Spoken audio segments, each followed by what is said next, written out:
Hi, it's Sue here. Sue from Specialist Support Solutions. This is my first attempt at a YouTube channel video log. I'm trying to keep up with technology and do what I can. Just to give you a little outline of myself, I am in business, self-employed, Specialist Support Solutions. I am a private therapeutic counsellor. I'm also a trainer and facilitator. Registered with the BACP as a registered therapeutic counsellor, liability insured, registered with the Information Commissioner's Office, that type of thing. So, everything's in place. What I'm not, that I have to be very clear about, is the fact that I'm not a medical practitioner. I'm not a clinician in the sense of I have any specific knowledge in relation to COVID. But what I want to do is I want to put something out there to try and provide a little bit of support, a little bit of continuity, a little bit of something during these really quite extraordinary times that we're all finding ourselves in. So here's my first attempt.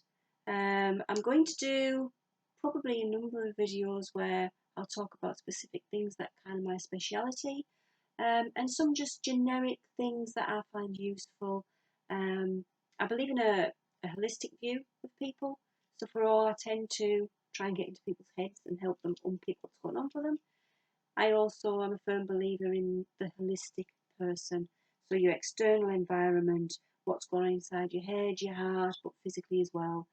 So sometimes I do tap into a bit of what is happening, and I think I'm going to start there today from a physical point of view. What is happening physically, and I'm going to look at myself. So here goes. Very briefly, like the rest of the nation, I have a fear of the unknown. It's one of the worst things I think that we experience. The fear of the unknown can raise anxiety, it can be traumatic, and what we have unfolding before us is not a fear of the unknown from an incident, which is what we would call acute trauma response stuff in terms of how we deal with that. So for example, if somebody came bursting through that door right now with a gun, I would have acute trauma response, and it's triggered by the fact that it's an out of ordinary life event and my brain needs to protect me, preserve life as best it can, because that's what the brain does. So in that scenario where somebody's just burst through that door, I would trigger an acute traumatic response, of which I'd have no control over whatsoever. People refer to these as your fight, flight, fright. There's also freeze, flop, friend. So the F's in a polite way. I'm not going to talk about the other F's. But, what we have at the moment is, I believe, a trauma response, an acute response has been triggered by people, by the awful realisation that life is not normal. What is triggered when the gunman bursts through the door? The fear of the unknown, the fear that I'm going to die. So we've got that, but not just from a one-off incident. We've got that as a world pandemic actually rolling into tomorrow and the next day and the next week and the next week. So this is interesting from a psychological point of view as to how that traumatic extension, if you like, is going to pan out in people. And I'll do more talk around trauma and how it impacts, because it is really important at this time. In terms of anxiety and stress response physiologically in the body, personally, one of the things I get is a lot of tension around here. I get tight jaw, I get tightness in my neck. What I've found with this COVID stuff is it's travelled a bit further down and I'm getting tightness in my chest. And that then can feed a downward spiral. So my chest's tight, is my breathing all right? Have I got a temperature? Have I got the virus? So all that kind of stuff going on just exaggerates the symptoms and makes the spiral further and further go down more and more. So what I have to do is I have to take myself out of it in several ways, if you like. the first way I take myself out of it is take a deep breath. I'm a firm believer in breathing out for more than you breathe in.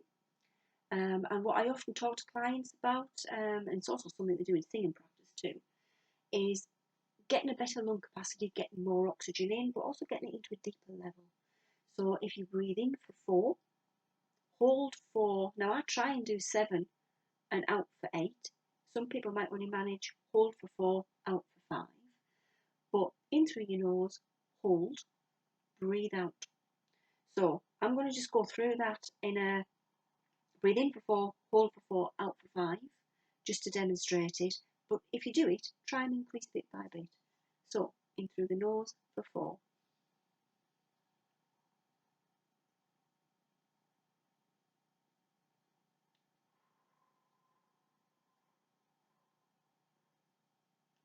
Hopefully that makes sense. In for 4, hold for 4, out for 5. You can increase it to in for 4, hold for 6, out for 7, and so on and so forth. Always try and just get out a little bit more. What you do each time is you push your breathing deeper down because you're completely deflating your lungs.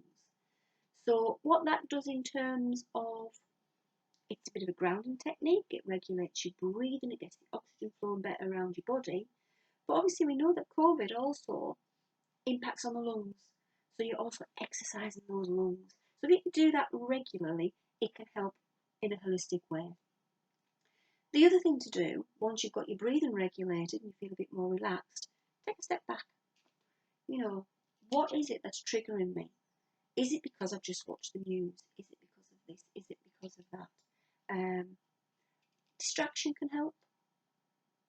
Try and get up, try and do something different. Try and do something that is a bit of a mind distraction. So, for example, we're currently doing workouts. Again, physical connection with the mental health, really, really good. It doesn't matter how hard it is to motivate ourselves to do it, actually pushing ourselves to do it.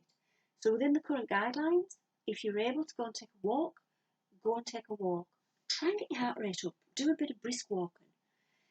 If you can't, if you're in the house, try and do some physical exercise.